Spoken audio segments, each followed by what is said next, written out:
Hyderabad Suchitra circle కి ఒక విశేషం. మీ లలిత జ్యువెలరీ సుచిత్ర సర్కిల్ కి వచ్చేసింది. ఆగస్ట్ 18న బ్రహ్మాండమైన ప్రారంభోత్సవం. Lalitha jewellery, A block, green park avenue, Suchitra road. మీ లలిత జ్యువెలరీలో ధరలు చెక్ చేయండి. డబ్బులు చాలా చాలా ఆదా చేస్తారు. డబ్బులు ఎవరికి ఊరికే రావు.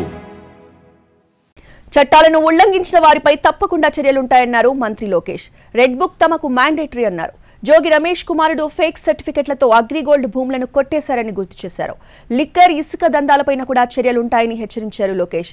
ప్రజల భూములు కొట్టేస్తే కూటమి ప్రభుత్వం చూస్తూ ఊరుకోవాలని ఆయన ప్రశ్నించారు.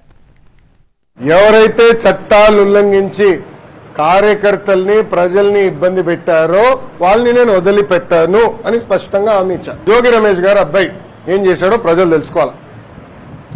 అగ్రిగోల్డ్ భూమి పత్రాలు తీసుకుని ఫేక్ పత్రాలు సృష్టించి అతని పేరుపై ట్రాన్స్ఫర్ చేసుకుని అమ్మేశాడు.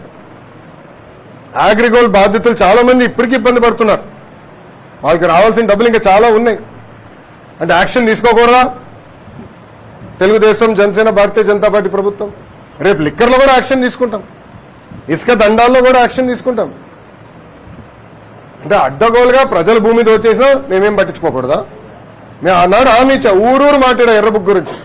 ప్రజలకి నేను హామీ ఇచ్చా, ఎవరైతే చట్టాన్ని ఉల్లంఘించారో వాళ్ళని నేను వదిలిపెట్టే ప్రసక్తే ఉండదు అని నేను ఊరూరు మాట్లాడాను స్వామి.